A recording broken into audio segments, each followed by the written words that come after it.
A nossa oração nesse dia é que o Senhor arranque de nós as escamas dos nossos olhos, para que nós não vivamos a vida pensando que está tudo bem, quando muitas vezes estamos caminhando a passos largos para o inferno. Eu temo que o evangelho que tem sido pregado nos nossos dias, ele é um evangelho falso e que anestesia as pessoas para que elas vão alegremente, celebrando, batendo palmas no caminho do inferno.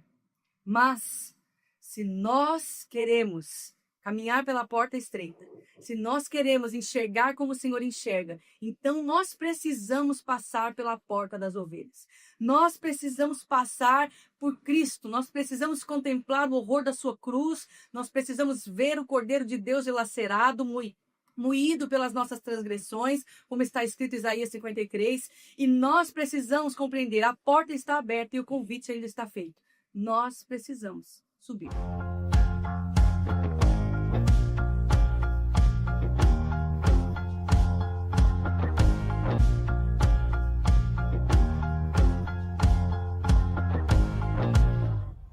Uma igreja mais sã é igual a uma igreja mais santa. Aleluia! A respeito da igreja do Senhor, eu quero ler com você alguns textos. Cântico dos Cânticos, capítulo 4, o amado fala a respeito da sua noiva. Você é linda, minha querida. Como você é linda. Capítulo 5, ele diz no verso 1, entrei no meu jardim, minha amiga, minha noiva, recolhi a mirra com as especiarias, comi o favo com mel e bebi o vinho com leite. No capítulo 6, a amada diz no verso 3, eu sou do meu amado, o meu amado é meu. Ele pastoreia entre os lírios. Então, no verso seguinte, o amado diz, você é linda, minha querida. Como é bela a cidade de Tirza, assim é linda a minha esposa como Jerusalém. Majestosa como um exército com bandeiras ao vento. No verso 10 do capítulo 6, ele diz, quem é essa que se levanta como o amanhecer, bela como a lua, brilhante como o sol, majestosa como um exército com bandeiras. Esse é o Senhor falando da sua noiva. Esse é o Senhor falando da sua amada. Nós sabemos que no dia que o Senhor Jesus chegar, como disse o apóstolo Paulo, ele está lavando a sua noiva com a água da palavra para apresentá-la a si mesma, santa, pura, sem ruga, sem mácula, sem defeito. E é assim que ele olha para a sua esposa. É assim que o Senhor olha para a sua noiva. Ainda que agora a gente não consiga ver. Ainda que agora a gente não consiga perceber, o Senhor já sabe o fim da história. E no fim da história, apresenta-se diante do Senhor todo povo, tribo, língua e nação diante do Cordeiro, e ele diz a respeito da sua noiva, você é toda bela, minha amada, em ti não há defeito algum. Mas enquanto isso, eu e você estamos aqui, lidando com essa matéria-prima da qual nós fazemos parte. E talvez hoje você está aqui e você não consegue ver com os olhos de Jesus. Você não consegue ver aquilo que Jesus vê e declara a respeito da sua noiva. E a respeito disso, eu gostaria de ler com você Apocalipse capítulo 4. O Senhor faz um convite ao apóstolo João. E Apocalipse capítulo 4, verso 1, ele diz, então, quando olhei, vi uma porta aberta no céu, e a mesma voz que eu tinha ouvido antes falou comigo como um toque de trombeta. E a voz disse, suba para cá e eu lhe mostrarei o que acontecerá depois dessas coisas. E no mesmo instante, fui tomado pelo Espírito e vi um trono no céu e alguém sentado nele. Aquele que estava sentado no trono brilhava como pedras preciosas, como jaspe e sardônio. Um arco-íris, com um brilho semelhante ao da esmeralda, circundava o seu trono. Ao redor do trono havia 24 tronos, nos quais estavam assentados 24 anciãos. Estavam todos vestidos de branco e usando coroas de ouro na cabeça. Do trono saíam relâmpagos, estrondos, vozes e trovões, e na frente dele haviam 7 tochas com chamas ardentes, que são os 7 Espíritos de Deus. Diante do trono havia algo como um mar de vidro, cintilante como cristal. No centro e ao redor do trono haviam 4 seres vivos, cada um coberto de olhos na frente e atrás. O primeiro deles era semelhante ao leão, o segundo semelhante ao boi, o terceiro tinha o rosto de homem, e o quarto era como a águia em voo. Cada um dos seres vivos tinha 6 asas, inteiramente cobertas de olhos por dentro e por fora, dia e noite repetem sem parar: Santo, Santo, Santo é o Senhor Deus Todo-Poderoso, que era, que é e que ainda virá. Essa aqui é uma visão que João tem quando ele está na ilha de Patmos e o Senhor entrega ali, comunica com ele 7 cartas para as igrejas da Ásia na época. E ele entrega coisas muito pesadas, ele entrega mensagens muito duras, muito difíceis. Ele entrega e ele diz: olha, eu conheço as suas obras, o seu trabalho, a sua perseverança, você não pode suportar homens maus, até colocou eles a provas, mas você os achou mentirosos e ainda assim eu tenho porém contra ti, você abandonou o seu primeiro amor. A respeito de Tiatira, ele diz: eu conheço as suas obras, eu sei que você ama, mas eu tenho porém contra ti. Olha, você tolera Jezabel, essa que se diz profetiza e não é. Ele diz: olha, você tem aparência de que está viva, mas está morta. Ele diz: você parece quente, mas você não é quente nem fria. Quem dera você fosse quente, quem dera você fosse fria, você é morna. João entrega coisas tão pesadas, tão duras de serem ouvidas. Mas esse mesmo homem, e a respeito dele eu gostaria de falar com você hoje, esse mesmo homem que entregou mensagens do Senhor tão duras para a igreja, ele também recebeu do Senhor um convite mais elevado. E eu acredito que essa é a resposta da nossa vida para que nós possamos enxergar a igreja do Senhor como o Senhor vê. No verso 1 do capítulo 4, ele diz: eu olhei e vi uma porta aberta. Eu quero começar esse momento aqui dizendo para você: a porta ainda está aberta. João capítulo 10, quando o mesmo apóstolo João vai falar a respeito do bom pastor e dá ali o discurso de Jesus sobre como nós deveríamos ser cautelosos e como existem os lobos que querem devorar as ovelhas e os mercenários, aqueles que estão usando do evangelho em benefício próprio. Quando ele vai falar sobre isso, o que ele diz é: eu sou o bom pastor. O pastor verdadeiro entra pela porta. Ele diz: eu também sou a porta das ovelhas. A porta está aberta. É por causa do véu da carne de Cristo que foi rasgado, como diz a Escritura, de cima a baixo, que nós podemos nos achegar ao Senhor pelo novo e vivo caminho que é o sangue de Jesus, o nosso sumo sacerdote. A porta ainda está aberta. Não temos mais ninguém entre nós e o Senhor. Não temos mais ninguém que possa nos impedir de contemplar a beleza da face de Cristo, que onde está velado o conhecimento de Deus, como está escrito em 2 Coríntios capítulo 4, do verso 3 ao 6. E nada agora pode nos impedir. Cristo é o caminho. A porta está aberta. Então, talvez hoje você está aqui, nessa conferência, nesse congresso, pensando como que nós vamos falar sobre uma igreja mais sã e mais santa, se eu já desiludi da igreja. E eu quero dizer para você que a sua desilusão é uma bênção. Não é bom caminhar iludido. Irmão, não é bom caminhar iludido. A nossa oração nesse dia é que o Senhor arranque de nós as escamas dos nossos olhos, para que nós não vivamos a vida pensando que está tudo bem, quando muitas vezes estamos caminhando a passos largos para o inferno. Eu temo que o evangelho que tem sido pregado nos nossos dias, ele é um evangelho falso e que anestesia as pessoas para que elas vão alegremente, celebrando, batendo palmas no caminho do inferno. Mas, se nós queremos caminhar pela porta estreita, se nós queremos enxergar como o Senhor enxerga, então nós precisamos passar pela porta das ovelhas. Nós precisamos passar por Cristo, nós precisamos contemplar o horror da sua cruz, nós precisamos ver o Cordeiro de Deus dilacerado, moído pelas nossas transgressões, como está escrito em Isaías 53, e nós precisamos compreender: a porta está aberta e o convite ainda está feito. Nós precisamos subir. O apóstolo Paulo também nos disse: buscai as coisas lá do alto onde Cristo vive. Nós não podemos esperar ter olhos para a igreja de Jesus a partir do que se vê embaixo. Às vezes a gente olha, inclusive para esse texto do apóstolo Paulo, e a gente pensa: buscai as coisas lá do alto, né? Como quem está embaixo e fica pedindo coisas do alto. Mas o mesmo apóstolo Paulo nos diz lá em Efésios: assentados nas regiões celestiais, com Cristo Jesus, as nossas armas não são carnais, mas elas são poderosas em Deus. Esse lado alto é de um lugar onde nós já estamos assentados. Então eu quero dizer para você, a porta está aberta, o convite já foi feito, sobe. Para nós olharmos e percebermos a igreja de Jesus assim, como o seu noivo diz, sem ruga, sem mácula, sem defeito. A ponto de nós podermos dizer a respeito da igreja de Cristo, tu és toda bela, minha amada, em ti não há defeito algum. Assim como diz o seu noivo, nós precisamos de uma perspectiva do alto.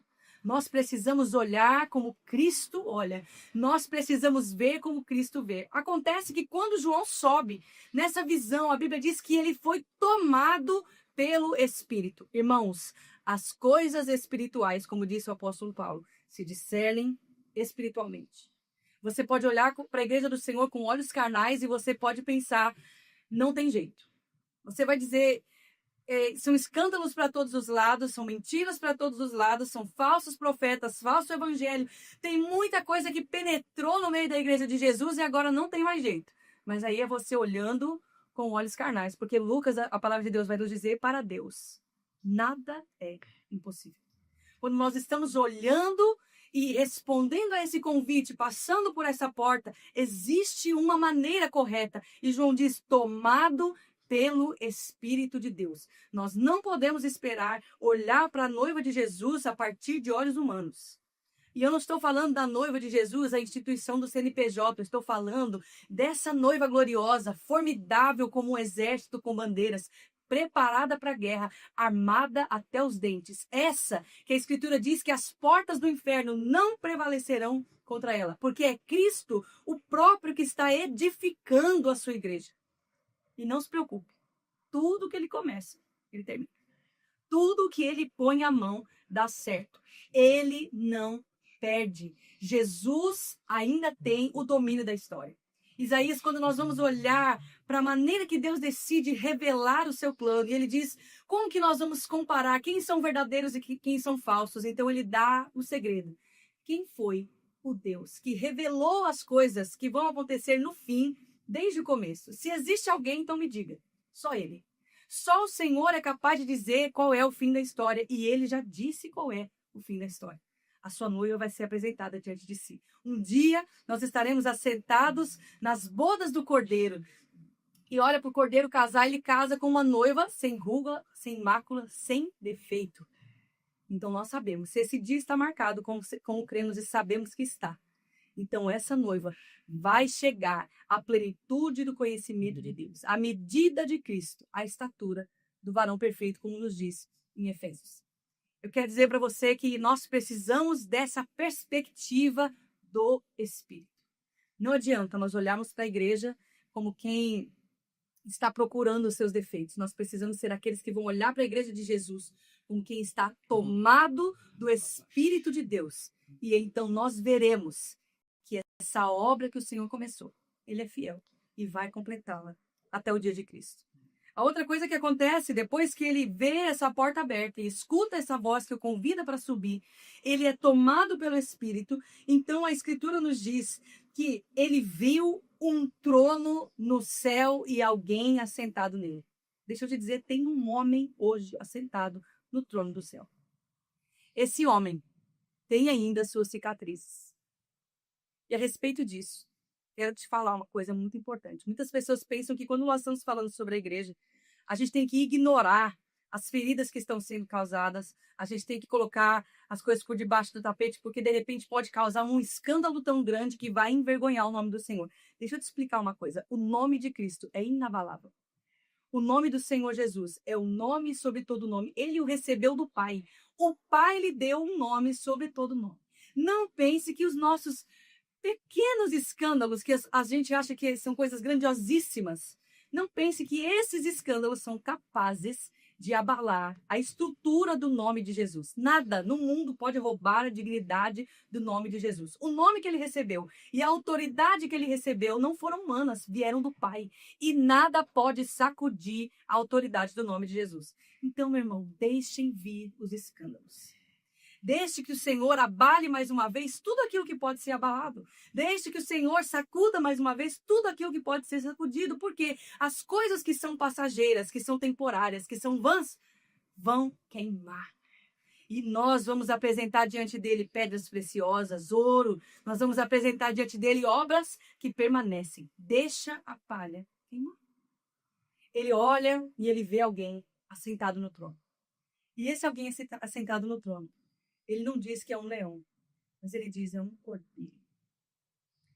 Apesar de sabermos que o Senhor Jesus é, como diz a Escritura, o leão da tribo de Judá, aquele que despedaça, né? Lembra quando Gênesis capítulo 49, Jacó abençoa a Judá, ele diz, você é como um leão que despedaça. Só quem vai arrancar de você sua presa, meu filho? Ninguém. Não se preocupe. Mas quando nós olhamos para o trono e nós vemos esse homem assentado no trono, quando nós contemplamos a beleza do Senhor governando sobre todas as coisas, ele governa como um cordeiro. E quem é esse cordeiro? João fala sobre isso, João Batista, ele deu um grito maravilhoso, eis aí o cordeiro de Deus que tira o pecado do mundo. Ele tira o pecado do mundo, ele não tira o pecado só da vida de uma pessoa, ele arranca o pecado da criação, ele arranca o pecado de tudo, e essa obra vai ser completada. Mas nós precisamos contemplar esse cordeiro, que foi mudo para a cruz, que foi moído, que foi dilacerado, como já dissemos aqui. E é desse lugar que nós precisamos compreender como é que nós vamos ver o Senhor apresentando para si uma noiva pura, santa, sem ruga, Senhor. Se você acha que a noiva de Jesus ela vai sendo preparada com espadas e com tochas e uma caça às bruxas, quero te desiludir aqui hoje. Não é isso que vai acontecer. Sabe como que a igreja do Senhor vai sendo preparada? É ainda pela cruz. É ainda pelo caminho estreito. E ele diz, eu vi, e ele estava sentado no trono. Então ele começa a descrever o trono e ele começa a falar de coisas maravilhosas que ele estava vendo, seres viventes, anciãos, arco-íris, raios, vozes, relâmpagos, coisas maravilhosas. E uma coisa não mudou, ele estava sentado no trono e ele que estava sentado no trono também carregava as suas cicatrizes. Não tenha medo das feridas da igreja. Quando nós olhamos para as cicatrizes em Jesus, ninguém está achando que ele ainda está preso, porque as cicatrizes ainda estão com ele. É o contrário. As cicatrizes do cordeiro, quando ele apresenta para Tomé e ele diz, olha, toca aqui em mim, põe a mão do meu lado, veja se não sou eu. Essas cicatrizes são a prova de que ele venceu. Não tenha medo de olhar para as feridas da igreja, sabendo que em Cristo elas podem se tornar cicatrizes para dizer, nós também venceremos com ele. Como disse o apóstolo Paulo, Romanos capítulo 8, se com ele morremos, com ele seremos glorificados. Agora, existe um pano de fundo por trás disso tudo. Esse mesmo apóstolo João, que recebeu essa palavra na ilha de Patmos, se confrontou pelas cartas das igrejas da Ásia. Esse mesmo apóstolo João, que contemplou o Senhor no trono, que foi levado pelo Espírito, que viu uma porta aberta, que ouviu a sua voz. Esse mesmo jovem foi aquele lá chamado o discípulo a quem Jesus amava. E aí nós olhamos para o livro de João e a gente descobre que o apóstolo João, ele escreve esse livro baseado ali para poder, inclusive, dar ferramentas para a igreja no primeiro século, no final do primeiro século, essa igreja que foi edificada pelo apóstolo Paulo, pelo apóstolo João, e eles que já tinham compartilhado da história extraordinária de Jesus e tantas histórias maravilhosas, ele vem como um evangelista, como um pastor, como um teólogo, como alguém em defesa da fé, e ele começa a apresentar o evangelho mais diferente dos outros evangelhos. Tem algo especial no evangelho de João. Aquilo que os evangelhos que nós chamamos de sinóticos, né? Eles apresentam de uma maneira uma série de relatos. João vem e ele dá início com, no princípio era o verbo. O verbo estava com Deus, o verbo era Deus. Tudo foi feito por ele. Sem ele, nada do que foi feito se fez. E aí ele chega no ápice, né? No verso 8. E vimos a sua glória. Glória do unigênito do Pai. Aí, desde esse início até lá o final, em João capítulo 20, quando ele olha para a situação de Tomé, e Tomé faz essa declaração, Senhor meu e Deus meu. Também passamos por João 4, quando ele encontra com a samaritana. Todo o evangelho de João está convidando o leitor. E essa igreja primitiva lá atrás, esses irmãos judeus que criam no Senhor Jesus, mas que agora eles já não falavam mais hebraico, eles precisavam de ter o evangelho na língua grega, porque a língua foi se perdendo para eles. Apesar de eles conhecerem as tradições, apesar de eles conhecerem a história do Messias, eles já não tinham um idioma. Então é um dos motivos, inclusive, que João vai explicar que a palavra rabi significa mestre. Mas ele faz uma coisa. Ele pega tudo que ele viveu com o Senhor, como um discípulo amado, e ele apresenta a Jesus como o Filho de Deus, o Deus em carne. E todo o livro de João está nos convidando a nos prostrarmos diante de Jesus em adoração. Esse mesmo homem que escreveu Apocalipse, que teve revelações extraordinárias, que viu a glória de Deus, ele também, lá no seu evangelho, antes disso, ele está apresentando a Cristo na sua divindade, na plenitude da sua glória, como nós vimos aqui no verso 8 do capítulo 1. E aí nisso, ele faz uma declaração que nenhum outro apóstolo, nenhum outro evangelista fez. Ele vai lá para João capítulo 10. E ele começa a discorrer a respeito dos mercenários, e a respeito dos lobos, e a respeito da porta, e a respeito do bom pastor. Mais para frente, a gente vai ver que João também escreve 3 cartas.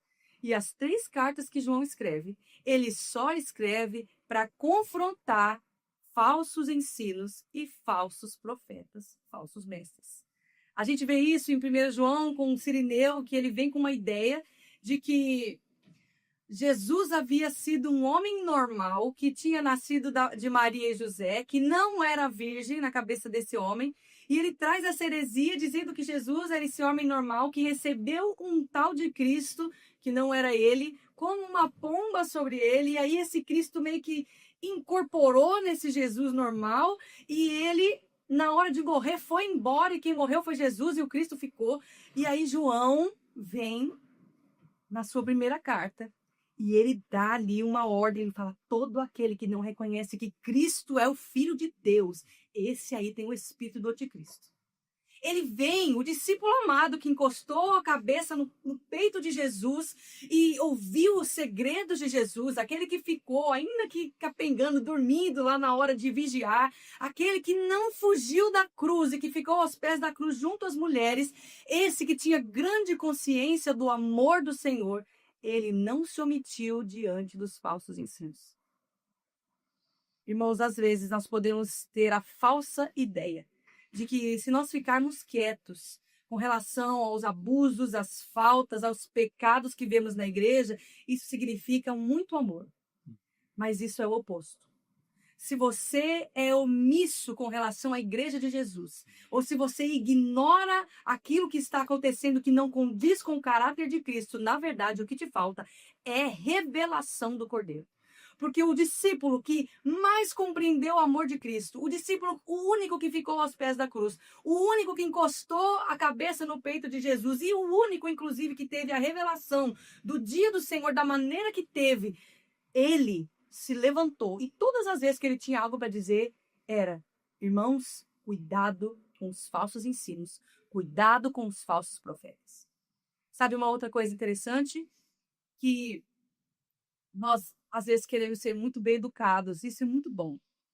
Mas, às vezes, nós vamos precisar romper com essa política, a política da boa vizinhança. E João precisou fazer isso. Eu gostaria de ler com você a 3ª carta de João, mais uma onde ele está confrontando falsos ensinos. A gente vai ver que lá na 1ª carta de João, irmãos tinham dividido a igreja e estavam ensinando essas heresias. Então havia acontecido uma divisão na igreja, tá? No final do 1º século. É importante que você saiba que a divisão ela não é um problema. 1 Coríntios capítulo 15, a gente conhece de cor e salteado e a gente todo mês, de repente na sua igreja ou toda semana, a depender de quantas vezes vocês ceiam, tomara não seja uma vez por ano, ele abre ali, a gente abre a Bíblia em 1 Coríntios e a gente começa a ler o verso que a gente já sabe de cor. Eu recebi do Senhor, o que também vos entreguei, que o Senhor Jesus, na noite que foi traído, tomou o pão, tendo dado graças, o partiu e disse: esse é meu corpo que é dado por vós. Fazei isso todas as vezes que o comerdes em menor de mim. Por semelhante modo, ele tomou o cálice e disse: esse é o cálice da nova aliança. Fazei isso todas as vezes que o beberdes em memória de mim. E a gente chega ali na ceia com esse texto decorado e a gente não para olhar o verso anterior. E o apóstolo Paulo diz: irmãos, é necessário que entre vós hajam divisões, pois assim serão manifestos os verdadeiros. Por quê? Porque eu recebi do Senhor o que também vos entreguei. Que o Senhor Jesus, na noite em que foi traído. E ele começa a falar a respeito da ceia do Senhor a partir de uma divisão na igreja. Não se assuste. Ainda não é a hora que o Senhor vai separar os bodes das ovelhas, ainda não é a hora das recompensas. Ele ainda não vai separar o joio do trigo, não agora. Daqui a pouco, mas não agora. Mas enquanto isso, nós ainda vamos ver muitos escândalos. Nós ainda vamos ouvir muitos dizendo: eis aí o Cristo, olha, ele está ali, ele está lá, agora levantou-se finalmente a única igreja dos salvos. Nós vamos ver essas coisas. E não se assuste. Como disse o apóstolo Paulo, é necessário que entre vós haja divisões, para que assim os verdadeiros se manifestem. E era isso que estava acontecendo no final do primeiro século. Havia uma divisão muito importante na igreja nessa época, e o apóstolo João vai direcionar essa divisão, ele vai dar aí um conselho aos irmãos, e ele chega à sua carta, e ele fala de coisas maravilhosas. Ele diz: filhinhos, eu escrevi a vocês porque seus pecados já foram perdoados. Jovens, eu escrevi a vocês porque vocês são fortes. Ele está falando isso num contexto de encorajar essa igreja que permaneceu, que foi tão ferida nesse processo de divisão. Porque, gente, quando nós temos uma divisão, nós não estamos falando de alguém que não estava ali caminhando com a gente lado a lado. Nós estamos falando de alguém que parecia que amava o Senhor e, de repente, está falando que Cristo não é o Cristo. Nós estamos falando de alguém que nós conhecemos há anos, que brincou, os filhos brincaram junto com os nossos. Nós estamos falando de pessoas que nós amávamos. Do contrário, Paulo não usaria o fato de Jesus ter sido traído aquela noite para falar a respeito das divisões. E eu não estou falando aqui de contextos onde, quando alguém se retira de uma igreja, de uma determinada denominação, e as pessoas começam a dizer: aquele fulano era o Judas. Não tem nada a ver com isso. Tem a ver com o fato de que, quando nós olhamos para pessoas que apostataram da fé, geralmente essa apostasia também vai nos ferir, ela também vai doer no nosso coração. Porque são pessoas que estão negando a Cristo como Deus. E esse é o espírito do anticristo, como disse o apóstolo João. Agora ele está aqui, ele está endereçando, ele diz: vocês precisam amar de fato e de verdade, não só em palavra. Porque se alguém não ama, não conhece a Deus. E ele fala sobre isso em todo essa primeira carta que ele faz à igreja. Na segunda vez, ele vai lá e ele endereça isso. Novamente ele diz: irmãos, amemos uns aos outros. João, o apóstolo do amor, como nós costumamos chamar, nas suas 3 cartas, ele endereça problemas com relação à igreja: divisão, falsos ensinos, e nós vamos chegar na carta de 3 João. Mas ele não perde de vista uma única coisa: o amor. Deus é amor. Para a gente se aproximar da igreja de Jesus, a gente ainda precisa do temor do Senhor. E a gente ainda precisa estar convicto do amor que o Senhor nos tem, para que nós também possamos estar convictos do amor que nós devemos ter para com os nossos irmãos. Não é de um lugar de acusação que se trata as feridas da igreja, mas é de um lugar de amor e de entrega voluntária, porque é assim que Cristo faz. Então a gente chega na 3ª carta do apóstolo João, e ele diz: eu, o presbítero, escrevo a Gaio. Às vezes ele se coloca como presbítero. O apóstolo João também era um presbítero na igreja, era composto um presbitério, não sei se você se lembra, mas em Atos capítulo 15, quando Paulo e Barnabé têm aquela questão em Antioquia a respeito dos gentios, eles não decidem sozinhos. Isso já fala sobre uma igreja que, apesar de ter tantas questões para serem resolvidas, você se lembra, em Atos ela estava tão, meio assim, truncada a coisa, que as viúvas estavam ficando sem comida, o povo estava brigando para ver quem ia comer mais, quem ia comer menos.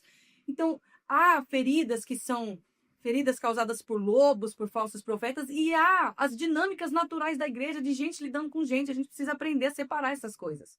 Mas quando eles têm que tomar uma decisão ali em Antioquia, eles não tomam a decisão sozinhos, apesar de nós estarmos falando do apóstolo Paulo e do apóstolo Barnabé. Eles fazem o quê? Sobem para Jerusalém e eles trazem a questão ali para o concílio, para o presbitério. Eles dizem: o que nós devemos fazer? Está acontecendo assim. E aí temos a resposta de Tiago, irmão de Jesus, que diz: pareceu-nos bem e ao Espírito Santo que os gentios façam isso, isso, isso e aquilo. O apóstolo João fazia parte desse conselho dos apóstolos, onde eles não tomavam decisão sozinhos. Isso nos fala de uma prudência na questão da igreja. Isso nos fala de uma saúde para a igreja, que é que nós não devemos caminhar sozinhos. Eu sei que você ouviu por aí em algum momento que, já que você é líder caminha sozinho mesmo. Líder é incompreendido. Profeta tem que caminhar sozinho, meu irmão. Esse é um engano do inimigo. Porque a Escritura diz, é melhor serem dois do que um, porque se um cai, o outro o levanta. Se um tropeça, o outro ajuda. Nós não fomos feitos para andar sozinhos. Cristo, quando enviou de dois em dois. O Senhor não nos fez para caminhar sozinhos. E essa mentira do inimigo de que você é líder, então ninguém vai te compreender, é na verdade uma porta enorme para a idolatria. Porque se você é líder e ninguém pode te compreender, então você de repente é melhor do que as outras pessoas. E você começa a se resguardar do convívio da igreja. Mas eu tive um pastor precioso, o pastor Harold Walker, e ele sempre falava uma coisa muito maravilhosa. Ele dizia, o lugar mais alto que alguém pode chegar na igreja de Jesus é tornar-se um membro no corpo de Cristo. Nunca, olha, hoje podemos estar pastores, podemos estar profetas, podemos estar mestres, podemos estar professores da escola infantil, servindo na cantina, podemos estar faxineiros, mas uma coisa ninguém nos tira, nós sempre seremos membros uns dos outros em Cristo Jesus, unidos pelo vínculo da paz que é o Espírito de Deus. Então, não caia na cilada do inimigo de pensar que você deve andar sozinho. Se você andar sozinho, você já tentou ver como é que acontece com o corpo humano quando você arranca uma parte do meio e deixa ela sozinha? Ela necrose, apodrece. E ela morre. O corpo segue bem, muito obrigado, muito bem. Mas a parte que foi arrancada, ela nunca mais terá vida. Então, não se engane pensando que porque você é um líder, você de repente jamais vai ser compreendido, porque você é um ser iluminado espiritual, um terceiro querubim. Meu irmão, você é só um irmão. Não tem nada mais precioso do que ser um irmão no corpo de Cristo. Você pode ser um irmão mais maduro, você pode ser um irmão mais velho, você pode ser um irmão que é o mais servo de todos. Glória a Deus. Mas você ainda é um irmão. E a respeito disso, o apóstolo João, que está dizendo, eu, o presbítero, ele está dizendo, eu estou submisso a um corpo. Eu não decido nada sozinho. Ele diz, eu escrevo a você, Gaio, meu amigo querido. De novo, olha o amor aqui, a quem eu amo de verdade. Penso que nesses nossos dias, grande parte das feridas na igreja são porque a nossa liderança não tem amigos e não tem pessoas que possam dizer a quem eu amo de verdade. Gente, sabe quando que a gente ama alguém de verdade? É quando a gente viu a podridão na vida dessa pessoa e ainda assim decidiu ficar. Isso é amor. Amor é dar a vida. Jesus disse, ninguém tem amor maior do que esse, do que aquele que dá a vida pelos seus amigos. E aí a gente vai descobrir que aquelas pessoas que estão caminhando com a gente na igreja, elas têm bafo, elas têm chulé, elas têm CC. Eu tenho problema com cheiro, por isso que eu estou dando esses exemplos. Mas elas estão ali, elas vão ser inconvenientes na nossa vida da mesma maneira que nós vamos ser inconvenientes na vida delas. E ainda assim, isso vai ser a prova de que Cristo é o Cristo. Você já parou para pensar que isso foi o que o Senhor disse? É assim que o mundo vai saber que o Pai me enviou, pela maneira que vocês se amam. Ele não disse pelos muitos sinais, milagres e maravilhas que vocês fazem, até porque, Mateus capítulo 7, o Senhor Jesus disse, cuidado! Cuidado com os falsos, porque eles vão dizer, em teu nome eu expulsei demônios, eu curei enfermos, eu fiz milagres e maravilhas. Essas coisas não são um sinal de que Cristo é poderoso. O sinal de que Cristo é poderoso é a maneira com que nos amamos. Então, irmãos, ele diz, amado, eu espero que você esteja bem fisicamente, tão sadio quanto é forte o teu espírito. E aqui a gente tem uma outra aba, irmãos. Nós estamos falando de um líder, falando com outro líder, que eles são muito amigos. E ele quer que ele vá bem. E parece uma loucura nos nossos dias. Mas deixa eu te dizer, irmão, a igreja... A sua placa pode ser bem bonitinha, ela pode ser maneira, ela pode ser descolada da sua nova marca. Mas a igreja de Jesus, ela é uma só, ela é universal. Católica, vamos dizer, no sentido de catolicidade, de estar em todos os lugares como o Senhor a fez para ser. A igreja de Jesus não se resume àquele endereço lá daquele CEP, daquele bairrozinho lá que você mora. A igreja de Jesus é maior do que isso. E ele diz, irmão, a quem eu amo de verdade, é um amigo. Eu espero que você esteja bem. Qual foi a última vez que nós, como igreja, olhamos para a liderança para saber, será que está bem? Será que está sadio no corpo como é sadio o espírito? Será que o espírito está sadio? Qual foi a última vez que nós paramos para olhar sem a acusação, mas de saber, será que essas pessoas que estão pastoreando, a quem nós estamos nos submetendo, será que vai tudo bem com elas? O apóstolo João faz isso. Ele diz, Gaio, eu espero que você esteja bem. E eu fiquei muito alegre. Ele diz, eu fiquei muito alegre quando eu recebi notícia da tua fidelidade. Gaio, eu fico alegre quando eu ouço que você permanece em fé. Eu não estou alegre se você comprou um carro novo, uma casa nova, se você trocou de casa de praia, se você está com uma piscina. Legal! Mas eu quero saber se você permanece fiel ao Senhor. Se você ainda é marido de uma mulher só. Gaio, eu quero saber que seu computador não acessa pornografia. Gaio, eu quero saber que você ainda está correndo, que você está cuidando da saúde. Gaio, eu quero saber que você não é um glutão. Gaio, eu quero saber que você não é dado ao vinho. Gaio, me alegra que você permaneceu fiel ao Senhor. Essa igreja que nós precisamos ver, irmãos. É esse o cuidado e o zelo que nós precisamos ter para com os nossos irmãos. Irmão, vai tudo bem? Como anda a sua fé? Como anda a sua fidelidade para com o Senhor? Ele diz, e eu fico alegre porque eu sei que você vive de acordo com a verdade da palavra de Deus. Qual foi a última vez que nós olhamos para os nossos irmãos para sermos esses suportes e dizer, você anda na verdade ainda? Ainda estamos vendo o fruto do Espírito em você? Sabe, essa é a dinâmica que nós fazemos lá na minha casa.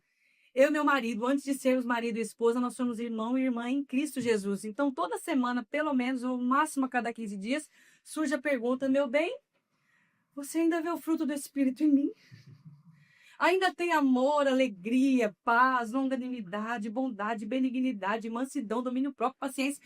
Você está vendo essas coisas em mim ainda ou eu estou precisando morrer mais?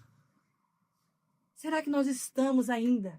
Ainda há em nós o fruto do Espírito. Ainda há em nós. Porque foi isso que o Senhor Jesus disse. É pelos frutos. Mateus 7. Pelos frutos que vocês vão conhecer alguém. E esses frutos não estão falando dos sucessos, das coisas que as pessoas podem conquistar nessa vida. Os resultados não são frutos. Você pode ter um ministério com milhões de pessoas, você pode ter muito alcance, você pode ter muito dinheiro, você pode batizar um monte de gente e ainda assim estarmos falando de alguém distante do Senhor. É o fruto, procura o fruto do Espírito. E o fruto do Espírito ele é progressivo. Ele aparece primeiro como amor. E então ele tem a alegria. Então é alguém cheio de amor e de alegria. Aí você tem alguém amor, alegria e paz. Aí você tem amor, alegria, paz, longanimidade. O último, gente, é o domínio próprio. Porque isso não é brincadeira. Porque essa é uma obra do Espírito sendo feita em nós completamente. E aí sabe o que acontece? Vai voltar tudo de novo. É um ciclo vicioso da graça do Senhor sobre nós que nos enche daquilo que vem da parte do Espírito. Mas olha, ele diz... Eu tenho alegria que você caminha na verdade. E eu não poderia ter maior alegria do que essa, do que saber que os meus filhos têm seguido a verdade. A respeito disso, eu quero fazer um parêntese importante aqui. O Senhor Jesus disse, a ninguém chameis pai. E quando ele falou isso, ele falou sério. O Senhor Jesus não estava relativizando. A gente às vezes tenta relativizar a palavra de Deus para dizer, Jesus falou isso, mas aqui no grego. Jesus falou isso, mas aqui no hebraico. É que ele queria falar um negócio que ele não estava querendo de fato falar o que ele falou. Não, Jesus falou, a ninguém chameis pai. Mas aí nós temos muitos irmãos nas escrituras chamando filhos. E se você é líder, eu quero fazer um parêntese aqui com você hoje. O apóstolo Paulo diz em Gálatas, meus filhinhos, porque eu sofro dores de parto até que Cristo seja gerado em vós. Se você é um líder, Deus vai te dar um coração paterno para com as pessoas que estão ao seu redor. E você deveria se gastar como um pai. E você até pode chamar em suas orações, são como meus filhos. Você deve se doar pelas madrugadas, em jejum, em esforços, para que essas pessoas tenham Cristo geradas nela. Mas não esperem, e isso não deve acontecer, de que quando elas vão trazer a resposta, elas olhem para você, porque você não é o pai. A Escritura diz em Efésios, o Pai dos Espíritos, o Pai espiritual é o Senhor. Então, nós nos gastamos como pais, nós nos ofertamos como pais, nós amamos essas pessoas como se elas fossem nossos filhos, mas quando elas vão responder em amor, esse amor pertence a Cristo, esse lugar não é nosso, nós não somos substitutos de Deus, somos meros mordomos representantes.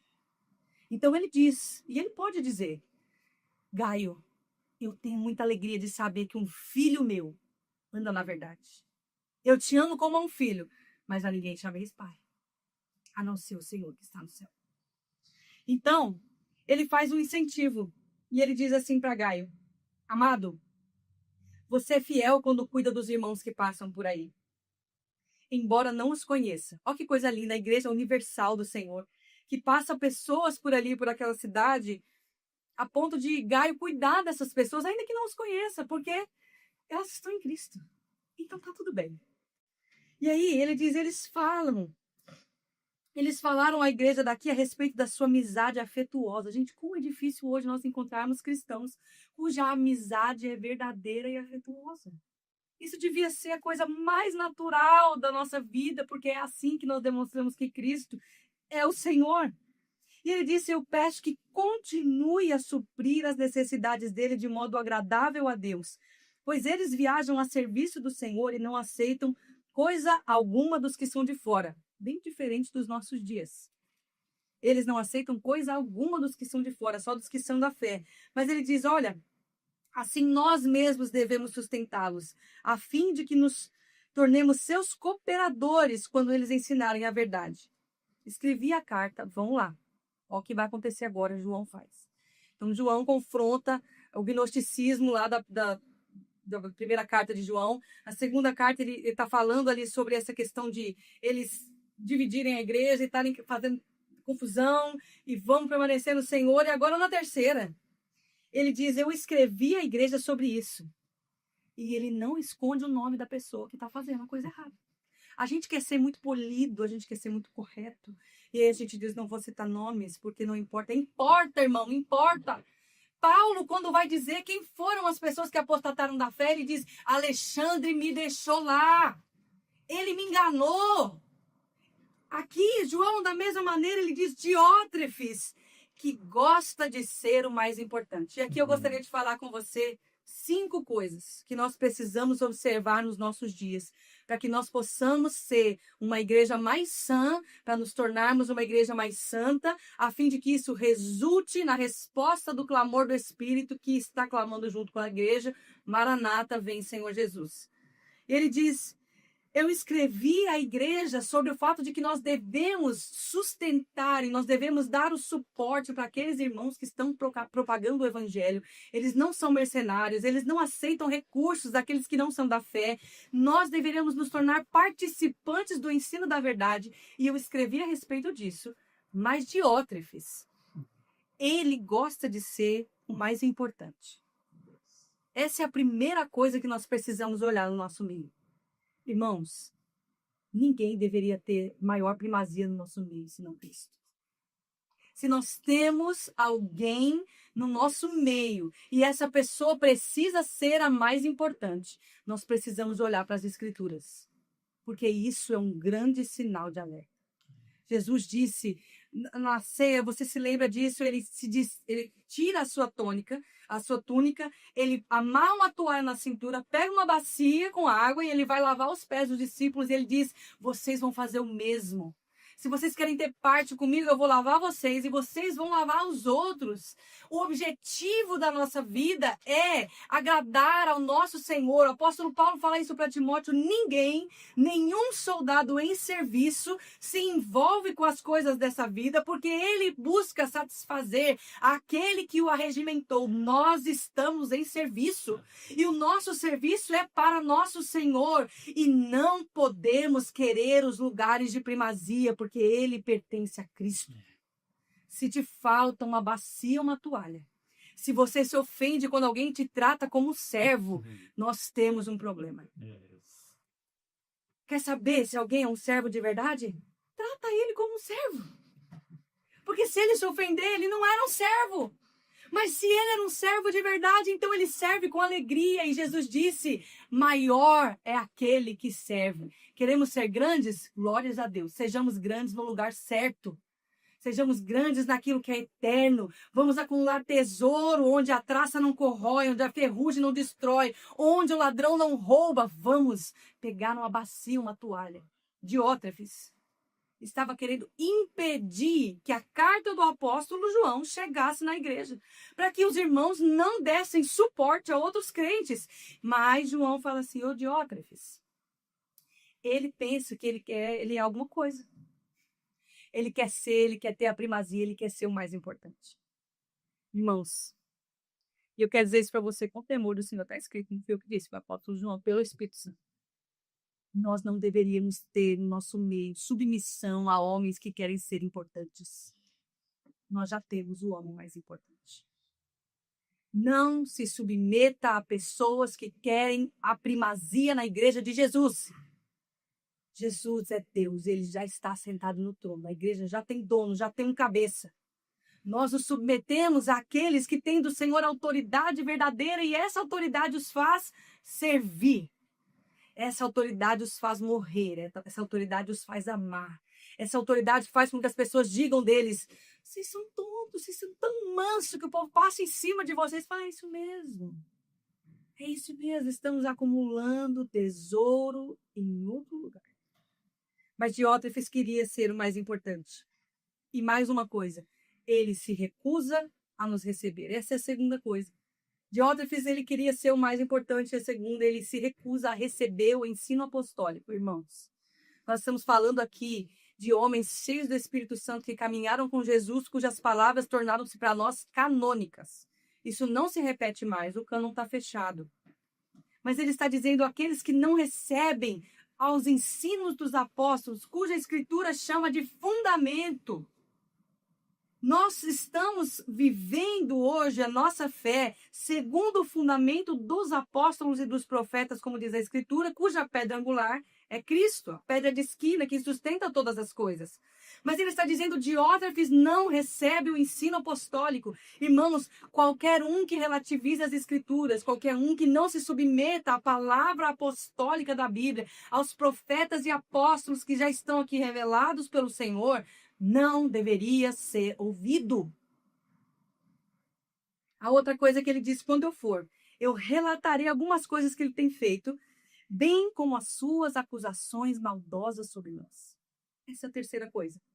Pessoas como Diótrefes, além de quererem a primazia, além de não se submeterem e não submeterem as suas vidas ao ensino apostólico, essas pessoas fazem acusações maldosas.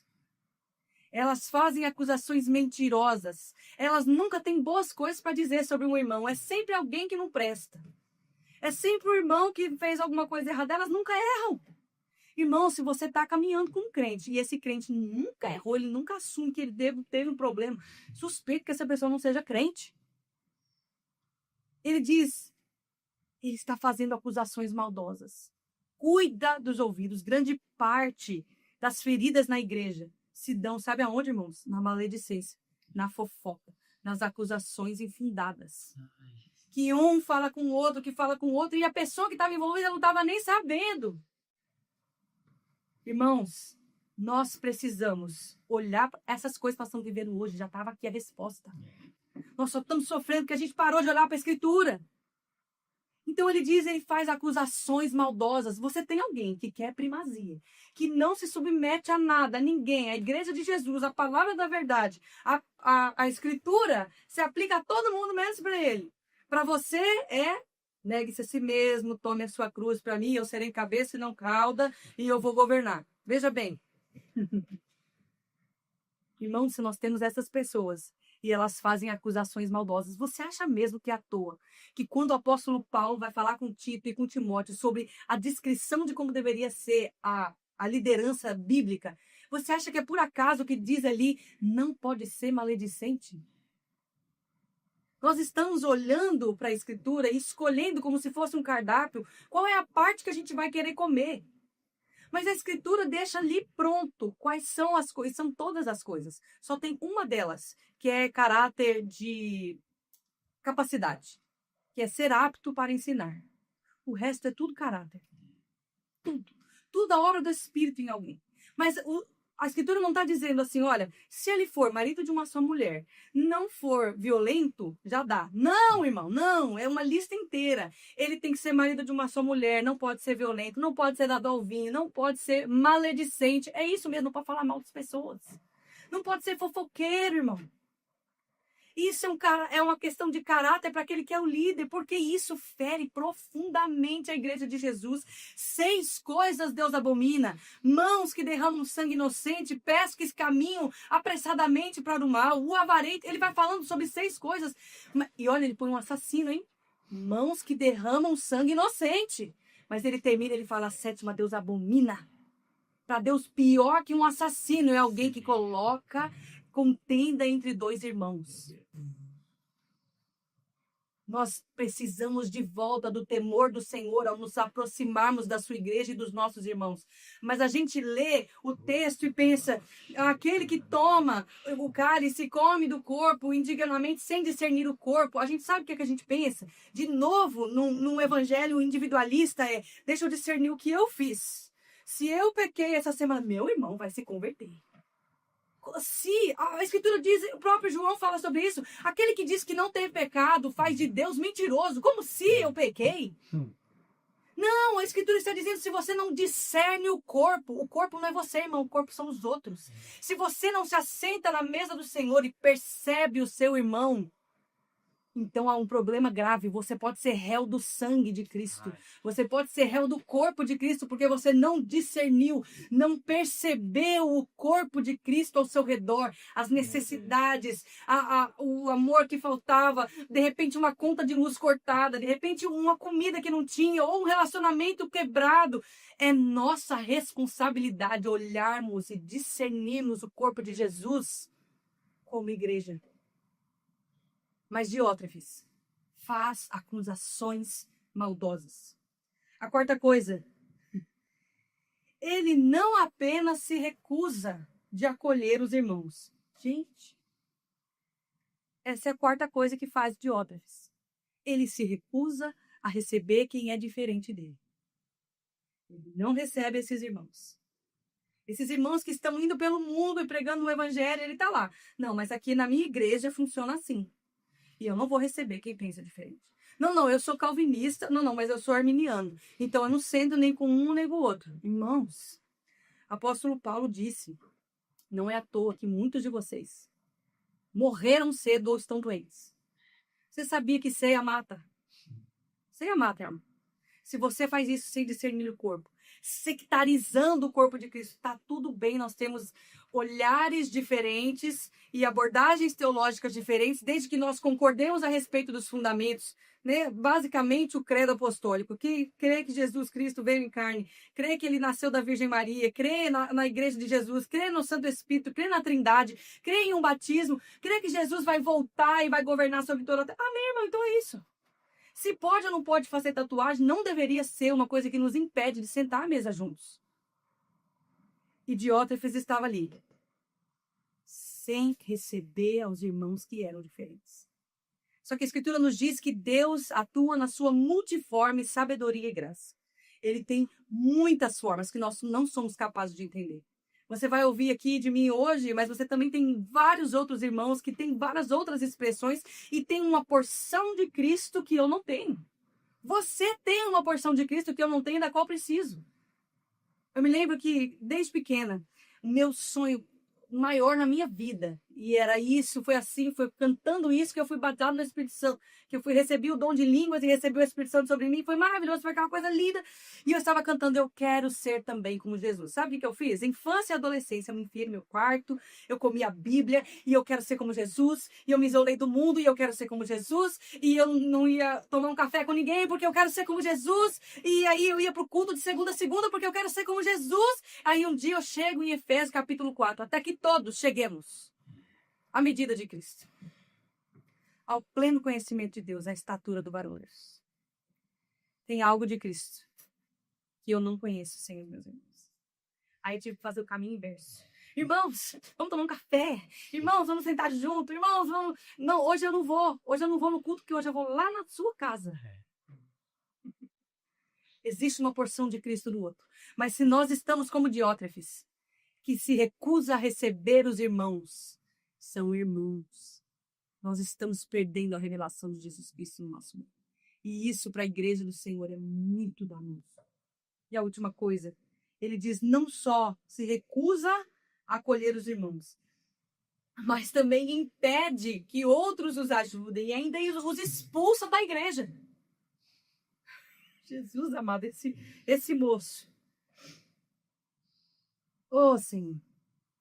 Além de tudo isso, ele não só queria ter a primazia, ele não só não se submete ao ensino apostólico, ele não se submete às autoridades bíblicas, ele também está aí fazendo acusações maldosas, ele não aceita e não recebe aqueles que lhe são diferentes, mas ele também impede a comunhão entre outros irmãos. Gente, se a nossa comunhão entre a igreja de Jesus, se ela gira em torno de uma pessoa, se essa pessoa não está no nosso meio, então a comunhão não acontece, há um grande perigo para a igreja de Jesus. E para nós sermos uma igreja mais sã, a nossa comunhão tem que estar em torno do Espírito. Nós ouvimos isso basicamente todo final de culto, provavelmente na sua igreja é assim também.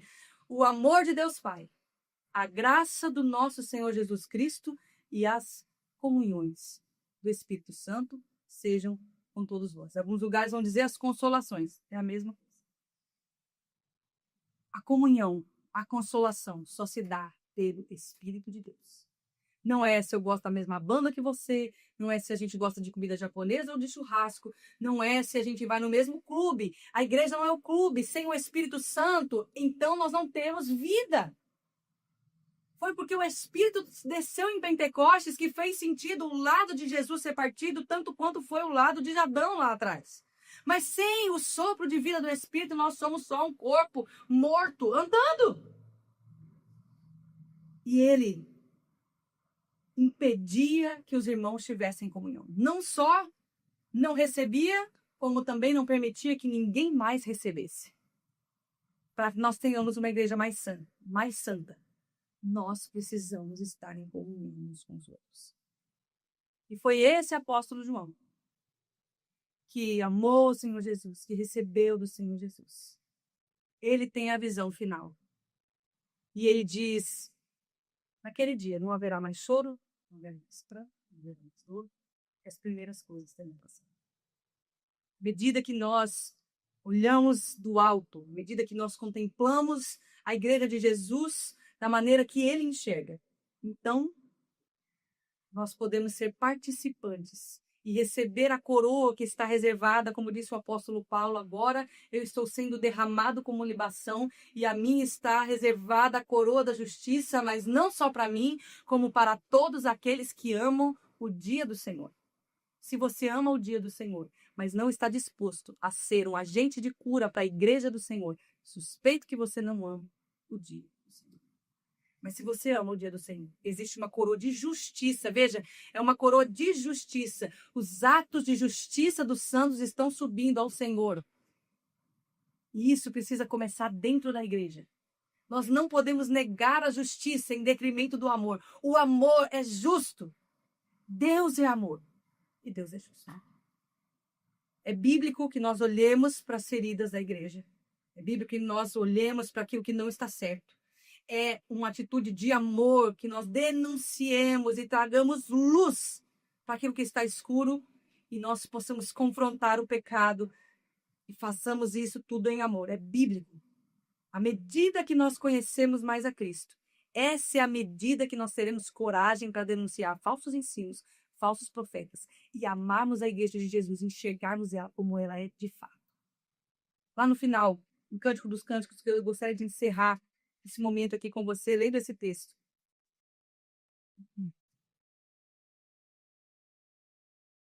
Ele diz assim, no capítulo 8. Cântico dos Cânticos, capítulo 8, verso 8. Existe um coro dos irmãos da noiva, né? E ele diz assim, temos uma irmãzinha que ainda é jovem demais para ter seios. Ou seja, ela não está pronta para casar. Se ela é jovem demais para ter seios, então ela não pode ser uma esposa. E ele diz, mas o que faremos por nossa irmã se alguém a pedir em casamento? Essa é a igreja. Ela ainda não chegou lá. O apóstolo Paulo diz até que todos cheguemos. Nós não chegamos ainda. Mas é isso, como irmãos, como amigos do noivo, como aqueles que estão preparando o caminho do Senhor para a sua vinda. Então nós temos um clamor, nós temos uma irmã. Ela não está pronta para casar. O que a gente vai fazer?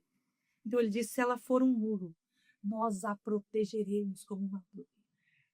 E se ela for uma porta, nós fecharemos com a tranca.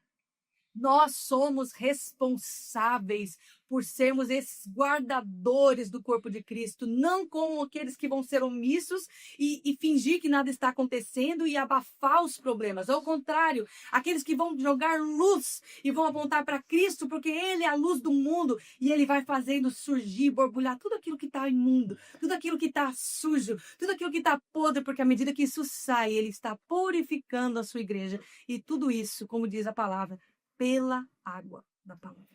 Quero encorajar você que de repente foi ferido, foi machucado e ficou desiludido com a igreja. É boa a sua desilusão, louvado seja Deus, porque agora você pode ter os olhos de Jesus a respeito da igreja. Isso eu gostaria de responder algumas perguntas das que eu mais ouvi ao longo desses últimos anos, desde que compartilhei publicamente meu testemunho com relação à igreja de Jesus. Algumas perguntas surgiram e eu gostaria de dar resposta a você a respeito disso. Quando falamos sobre falsos ensinos, falsos profetas, falsos mestres, que se infiltram na igreja de Jesus. Há uma diferença, irmãos, a gente precisa ter consciência disso, é que existe uma diferença muito grande entre lobos, devoradores, mercenários, pessoas que estão se infiltrando na igreja de Jesus e que são falsos profetas, falsos mestres, para líderes despreparados.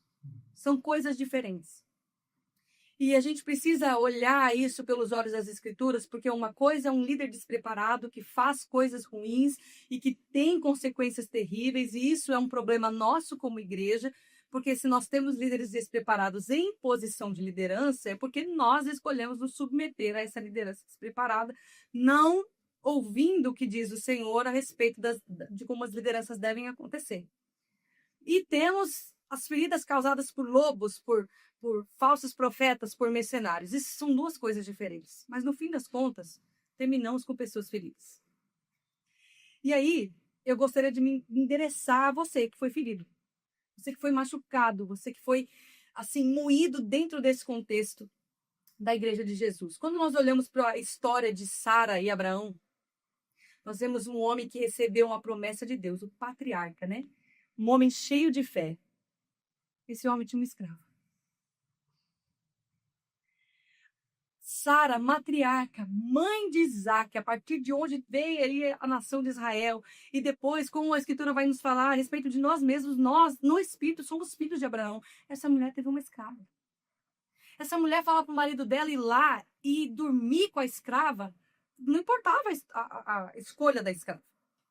Veja, nós estamos falando de pessoas a quem Deus amou, a quem Deus escolheu, a quem Deus aprovou, mas que fizeram coisas terrivelmente desaprováveis, que não podem ser aprovadas. Desaprováveis. Sara entrega Agar como se ela fosse um objeto. E Abraão dorme com ela. Essa mulher tem um filho. Depois que essa mulher tem um filho, Sara faz o quê? Despreza ela e ainda trata ela mal. Quantas vezes dentro do contexto da igreja, com pessoas que deveriam ser cheias do Espírito Santo, elas também fazem coisas que ferem. Então são coisas diferentes. Lobos e temos pessoas despreparadas. E temos feridas nesse contexto. Mas é interessante que a respeito de Agar, ela tem uma revelação que mais ninguém teve nas Escrituras. Ela é a única pessoa a chamar o Senhor de El Roi, Deus que me vê. E a primeira coisa que eu gostaria de dizer para você, o Senhor te vê. Ele te vê e ele não minimiza a sua ferida, ele não está dizendo para você, finge que não aconteceu nada, isso não é nada, segue em frente, bola para frente. Não, não, não, não. O Senhor, ele endereça as feridas.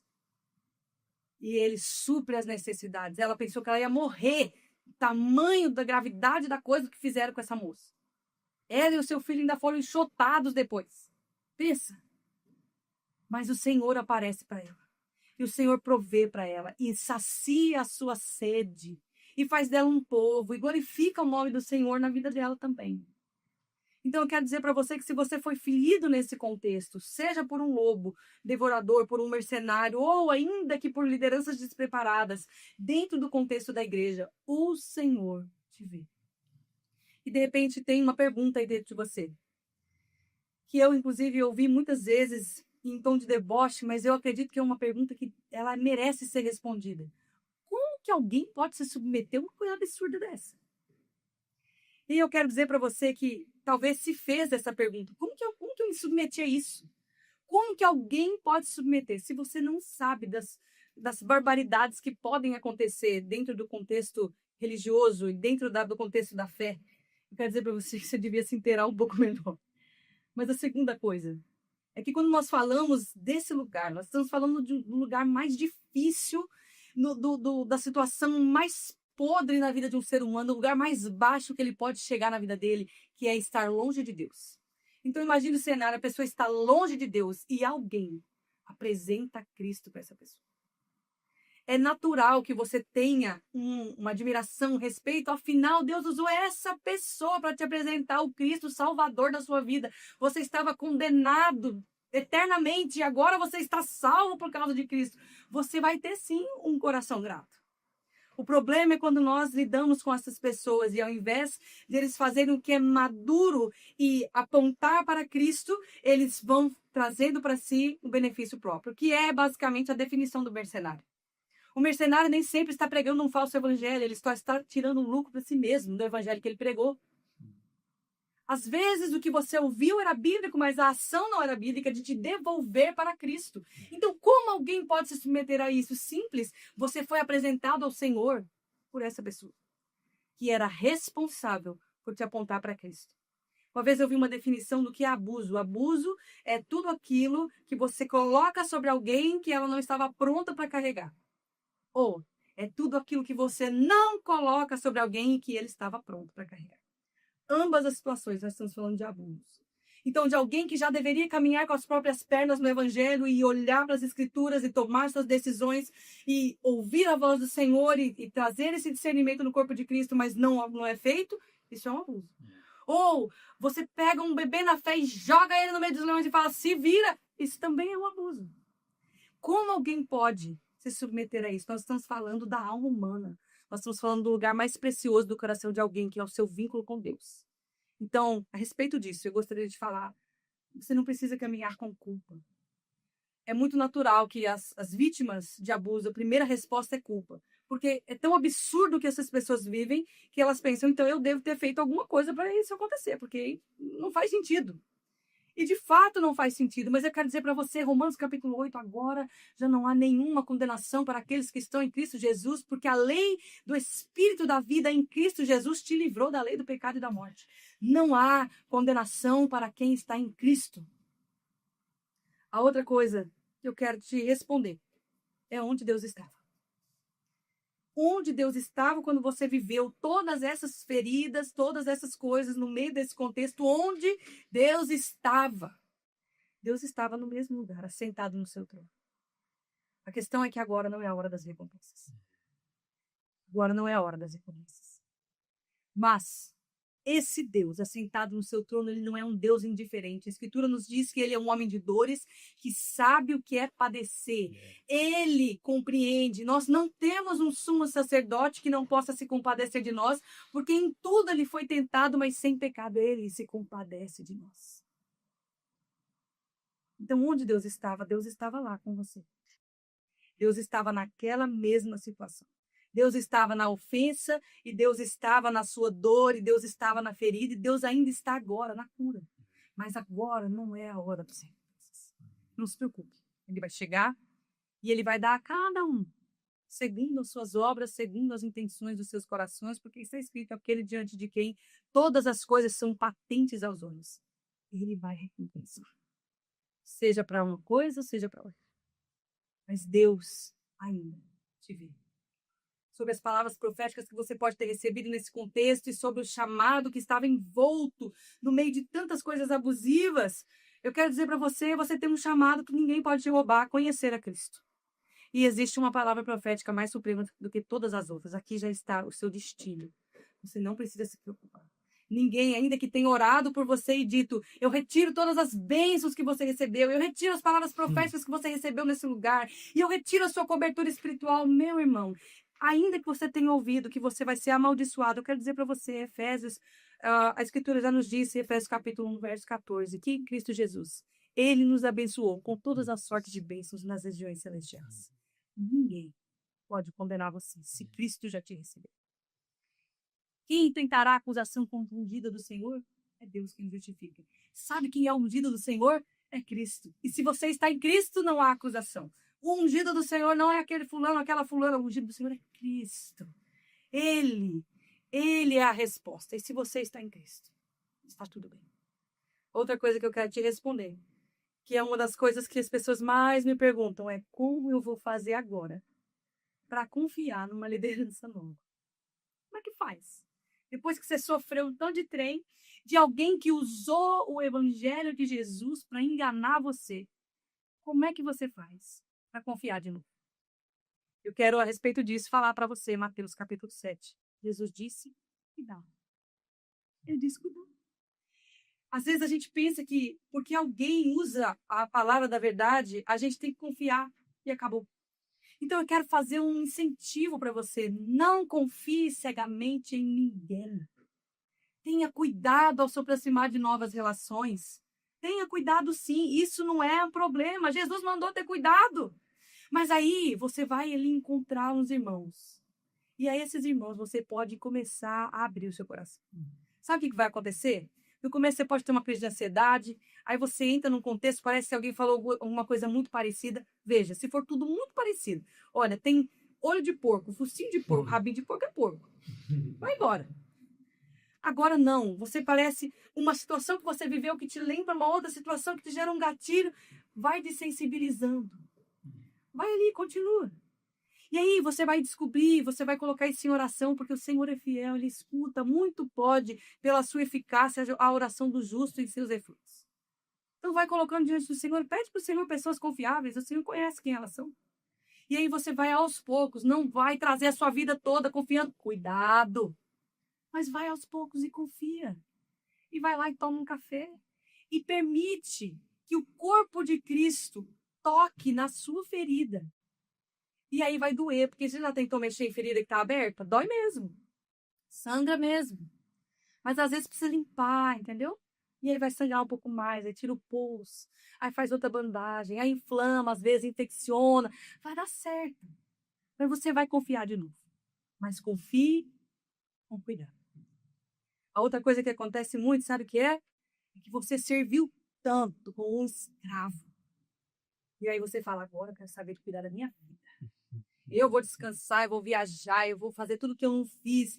Só que sabe o que é terrível? Você estava disposto a servir ao que era falso. E aí quando chega a hora de viver o que é verdadeiro, você não quer servir mais. Vai lá, descansa, retoma o fôlego. Mas recupera o tempo perdido. E vai servir ao Senhor com alegria. Porque Ele ama aquele que dá com alegria. A gente pensa em dar, a gente pensa só em dinheiro, mas não tem nada mais precioso que você pode dar do que o seu tempo. Isso não significa que você vai negligenciar a sua família, a sua saúde, o seu sono, o seu descanso, o seu trabalho, os seus estudos, não. Mas não deixe de servir ao Senhor e à igreja local porque um dia você serviu que era falso. Ou porque um dia alguém te pagou com a nota de 100 falsa, você nunca mais vai receber dinheiro algum para pagar suas contas, santo. Entende? Não é porque você serviu no falso e você se decepcionou, e você se frustrou, e você desgastou a sua saúde, que agora o verdadeiro você não vai servir. Não, ajunta tesouro no céu. Ajunta onde a traça não corrói. Aquilo lá era palha, era feira, era madeira, mas Jesus ainda pode e quer redimir o tempo. Tudo bem, você serviu 15 anos lá, uma coisa que era falsa, não tem problema. Às vezes em uma semana, 15 dias, o Senhor redime tudo. E aí aquilo que você faz do Senhor, aquela alma que para quem você pregou o evangelho, aquele bolo de cenoura que você fez para alguém que estava doente, isso subiu para o Senhor. Então, não desiste de servir a igreja de Jesus. A outra coisa que as pessoas perguntam é, será que eu posso falar sobre o assunto? Porque, e se eu falar, significa que eu não perdoei? Não, irmãos. O perdão não é igual à amnésia. Perdão não é amnésia. Isso é outra coisa. Amnésia, quando você tem uma compulsão, uma coisa assim, você bate a cabeça e procura um médico, vai resolver essa parte. Amnésia não. Perdão é o seguinte, você vai transferir a dívida. É assim que funciona. Alguém te ofendeu, mas Cristo já deixou pago. Sabe quando alguém está te devendo dinheiro? É assim, ó. Vamos supor que alguém estivesse devendo para você R$ 50. Aí vem outra pessoa e fala assim, ó, eu tô pagando a dívida do fulano ali, ninguém mais te deve R$ 50. R$ 50 são seus. Eu não tô mais em desfalque, me pagaram meus R$ 50. Só que agora, aquela pessoa que me devia não deve mais para mim, deve para Jesus, que já pagou a conta dela. Se ela acertar a conta dela com Jesus, tá tudo certo. Eu não tenho mais nada a ver com isso. Jesus já pagou a conta. Irmãos, perdão é transferência de dívida. Não é você esquecer e falar assim, ai, perdoei, agora eu não posso mais falar sobre isso. Não, às vezes você vai precisar falar sobre isso. A palavra que o Espírito deu para o apóstolo Paulo foi com as consolações que você recebeu. Consola os seus irmãos. Como que eu vou consolar você se eu não te falar como é que eu fui consolado? A gente precisa compartilhar, a gente precisa dizer. O próprio apóstolo João disse o nome e deu a letra de tudo que estava acontecendo. Não significa que você precisa sair aí pelo mundo, ir para a internet, ou falar o nome das pessoas. Não, mas você sabe que há momentos que você vai contar a sua história. Isso não significa falta de perdão. Transfere. Dá para Jesus a dívida e diz, Senhor, será que foi suficiente? Será que o sangue de Jesus pagou a ofensa que fizeram com você? Se sim, então mexe com ele. Deixa que se alguém resolver com ele, tá pago. Mas a você, ninguém deve mais nada. Só que aí você perdoou. Então você transferiu a dívida. Perdão é a mesma coisa que convivência? Não. Grande parte das vezes, quando nós estamos falando de falsos líderes, falsos profetas, falsos mestres, mercenários, você vai precisar se retirar. Você vai precisar interromper a convivência, porque isso adoece. E o apóstolo Paulo, inclusive, vai falar sobre isso, irmão. Se alguém diz que é irmão, mas é glutão, é mercenário, é fofoqueiro, é maledicente, é invejoso, vocês nem se sentem com ele para comer. Porque ele diz que é irmão, mas não permite que o Espírito transforme a vida dele. Não fica perto dele, vai embora. Então, perdão não é sinônimo de convivência. Você se lembra de José? José foi vendido pelos irmãos, os irmãos vêm, ele perdoa os irmãos, ele disse, não se preocupem, foi por causa disso, o Senhor usou toda essa história para redimir o povo, para que ninguém morresse. Glória a Deus. Na hora de separar onde vai morar cada um, eles foram morar lá longe. José estava aqui no palácio, eles estavam lá longe. Perdoados, mas lá longe. De um lugar onde eles não poderiam mais jogar o José no poço. Entende? Então a gente precisa ter sabedoria. Você pode perdoar, mas muitas vezes você não vai poder mais conviver com esse tipo de liderança e muito menos submeter-se a eles. Então você não está amaldiçoado. Mas acontece uma coisa, você acaba por perder todos os seus amigos. E agora? A primeira coisa que eu quero te dizer é que Jesus é um bom amigo. Ele é um amigo. Quando todo mundo for embora, pode ficar tranquilo, Jesus vai falar. Agora, Deus também está contando com você para que você ore por essas pessoas. Porque, no geral, quando nós perdemos esses amigos, eles ainda estão sob o domínio dos outros. Eles ainda estão nesse lugar. Eles ainda estão sendo feridos e sem perceber, sem enxergar. Então, tenha misericórdia, tenha compaixão deles que estão num lugar onde você já esteve. E ore por eles. E também permita que o Senhor te dê novos amigos. Pode ser que algumas relações elas nunca sejam restituídas, mas o Senhor vai te dar outros amigos. O Senhor tem prazer que nós vivamos em comunhão. Irmãos, em caso de pecados, quando fazer e quando não fazer, Mateus 18. Nós estamos falando de alguém que pecou e é reincidente no pecado, nós vamos lá e nós trazemos e conversamos com esse irmão, chamamos uma testemunha e depois levamos para a igreja. Se você está num lugar onde é sua competência de fazê-lo, faça. Mas se você está em um lugar onde você não é o pastor da igreja, você não tem posição de liderança, ninguém vai te ouvir, você chegou ontem. Você não pense que vai mudar esse lugar, você não vai mudar esse lugar. E existem dinâmicas diferentes, principalmente no que diz respeito à liderança. A Escritura diz que os líderes devem ser repreendidos publicamente para que haja temor do povo. É por isso, inclusive, que o apóstolo Tiago, uma das coisas que ele vai nos dizer é que aqueles que ensinam, não deveria ser todo mundo que ensina. A gente não devia querer ter muitos mestres, porque pesa sobre nós dobrado juízo. Então, irmãos, não pense que nós vamos mudar todas as estruturas de tudo que está errado. Essa obra do Espírito Santo. Confia no Espírito Santo.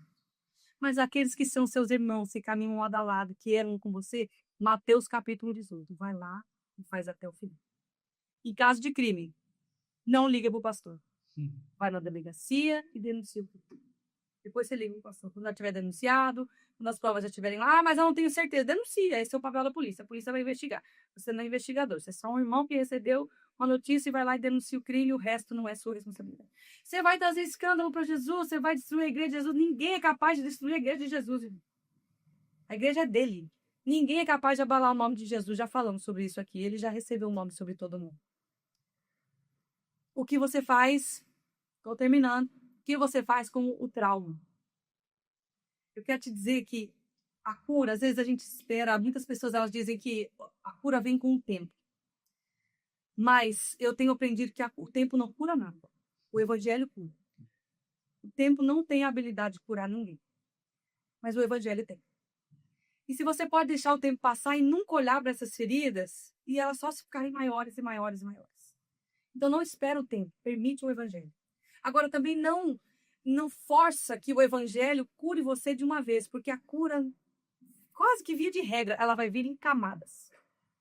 E eu quero dizer para você sobre o trauma, irmão, não adianta você fingir que não aconteceu nada. Se você foi ferido, a primeira coisa que você tinha que admitir que você foi ferido. E está doendo.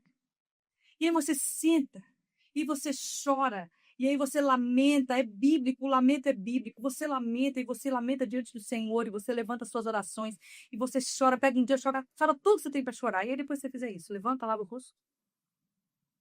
Bendize o nome do Senhor que continua sentado no campo e é poderoso. E segue em frente. Mas aí vai ter um dia. Um domingo de manhã, você está indo para a igreja, você põe um sapato e você lembra. E aquele lugar que você pensou que estava resolvido, ele volta no seu coração. Irmão, tá tudo bem. Faz de novo. Senta de novo, chora de novo, lamenta de novo, e oferece ao Senhor, porque você viveu um trauma, uma dor. Você não pode fingir que isso não aconteceu e não pense que você não está vencendo porque agora você está chorando de novo. Na verdade, a cura ela vai acontecendo por camadas. E aí o Senhor vai curando e quando você vê, oh, mas sobrou isso aqui, e você vai chora de novo, lamenta de novo, sofre de novo se precisar e você vai falar, parece que nunca vai acabar acabar. Deixa o evangelho penetrar o seu coração e levanta lamentos diante do Senhor. Talvez você esteja num período de luto, e eu sei que existem 2 momentos de luto. Para quando você vive coisas assim na igreja, dentro do contexto do evangelho, que deveria ser aquele que te levanta e você sente abatido. O primeiro, tudo o que eu vivi que eu não deveria ter vivido. É um luto, é uma dor, é um desespero. Como eu vivi isso aqui dentro? Era para ser um lugar seguro. Foi um lugar onde eu fui presa. Mas tem um outro luto. Tudo que eu devia ter vivido, que eu não vivi. Eu não estudei, eu não fiz a minha faculdade, eu não construí a minha família, eu não desenvolvi a minha saúde, eu não consegui me levantar financeiramente, tudo que eu não vivi. Não lamenta, senta diante dos pés do Senhor. Lamenta. Chora, então lamenta. Lava o rosto. Bendiz o Senhor e deixa que Ele te restaure, ainda que seja por camadas, porque o Evangelho do Senhor é poder para salvar. Por último, eu quero dizer para você que tem uma pergunta. O que eu devo fazer com os lobos que continuam lá? E uma vez que você já falou, que já está dito aqui, o apóstolo João já falou até o nome do Diótrefes, já disse o que ele faz. O apóstolo Paulo já falou até o nome do Alexandre, já disse o que ele faz, já foi dito, já foi falado. Talvez você esteja esperando alguma consequência. E existe no coração das pessoas que sofrem algum tipo de abuso dentro da igreja, existe uma fome, uma sede de justiça. Isso é normal. O problema é quando a gente acha que essa sede, essa fome vai ser saciada aqui agora. Irmãos, nossos olhos precisam estar na eternidade. E aí talvez no seu coração fique a pergunta, será que eles nunca vão enfrentar uma consequência? Acho que não. Ao menos a maioria deles não nessa vida. Não aqui, não agora. Como nós dissemos antes, agora não é a hora das recompensas. Mas, como está escrito, todo aquele que tem fome e sede de justiça será saciado. Eu quero dizer para você que um dia Jesus vai te dar uma água para beber. E ela vai ser tão justa. E ela vai ser tão boa. E ela vai saciar tanto a sua sede. Mas isso não é aquilo. É só quando Jesus chegar. Você entende o motivo de a gente precisar preparar a igreja de Jesus e sermos esses agentes, esses servos que estão ali limpando onde está com a sujeira e trocando a roupa e lavando a roupa e arrumando o cabelo para deixar ela bela? Porque a hora que ela estiver pronta, o evangelho do reino estiver pregado em todas as nações, Jesus vai chegar. O nosso desejo é que a noiva de Cristo esteja sã, para que ela seja santa, mas para que ele venha. E a Escritura diz que o Filho da Justiça vem e voa com cura sobre as suas asas. Da mesma maneira que ele vem sobre as minhas, ele vem, ele enxugará dos olhos toda lágrima. E aí não haverá dor, nem física, nem emocional, nem espiritual, nem psicológica. Não haverá morte, nem de identidade, nem física, não haverá pranto, não haverá lamento. Esse lamento que o Senhor te permite levantar hoje por tudo que você viveu, não haverá mais, porque Ele enxugará dos olhos toda lágrima. E Ele dará a cada um segundo as suas obras, segundo as intenções dos seus corações. Eu quero orar por você. E o meu desejo é que eu e você vivamos uma vida comprometida com a Igreja de Jesus, a ponto de que ela possa se tornar mais sã, para ser mais santa, para que Ele venha e nós possamos apresentar para Ele muito fruto. E que as nossas obras passem pelo fogo e nós vejamos sair de lá pedras preciosas e ouro e prata e aquilo que permanece, porque nós construímos no Senhor e não nas coisas dessa vida. Obrigada, Pai. Obrigada pelos seus filhos, obrigada pela tua palavra, obrigada pelo teu povo, obrigada, Senhor, pela tua igreja, porque o Senhor está edificando a tua igreja e as portas do inferno não podem prevalecer contra ela. Obrigada pelo teu Espírito Santo que está dando o clamor correto para a sua igreja. Maranata, vem, Senhor Jesus. Obrigada porque o Senhor também está levantando um povo, Senhor, um João coletivo que vai preparar o caminho do Senhor, endireitar as suas veredas e vai converter o coração de pais a filhos, o coração dos desobedientes à prudência dos justos e que vai habilitar para o Senhor um povo preparado, Senhor. Pedimos, dá-nos cautela, dá-nos sabedoria, discernimento, Senhor. Dá-nos um coração submisso à tua palavra, para que nós não vivamos, Senhor, submissos a falsos profetas, falsos líderes, falsos evangelhos, mas que nós possamos viver segundo a palavra da verdade, porque está escrito que não há alegria maior do que essa, do que ver os filhos andando na verdade, Senhor. É aí que nós queremos caminhar.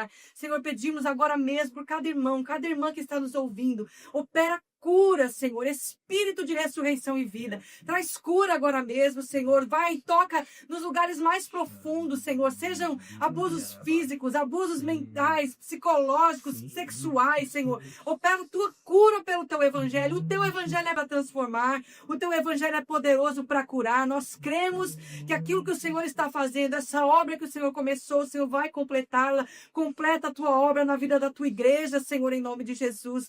Pedimos pelo teu Espírito Santo que abra os olhos, que abra os ouvidos, que dê discernimento e não nos permita, Senhor, estarmos submissos àquilo que o Senhor nos mandou não submetermos, mas também, Senhor, não nos permita não nos submetermos àquilo que nós deveríamos nos submeter, que nós possamos estar, Senhor, cautelosos, diligentes, vigiantes, segundo a tua palavra, Senhor, e que o teu Espírito Santo nos guie em todas as coisas. A tua palavra diz que se alguém nasceu do Espírito e se esse de fato é dele, então é guiado pelo Espírito Santo. Pedimos, Senhor, nos guia segundo o teu Espírito Santo, Espírito da verdade, nos ensina todas as coisas, nos lembra das palavras de Jesus, e nos ensina aquilo que nós precisamos aprender, nos guia em toda a verdade, em nome de Jesus. Pai, pedimos, usa-nos e conta conosco, para que nós possamos ser participantes da obra que o Senhor está fazendo na terra. Espírito Santo, completa essa obra na igreja, desperta a tua igreja,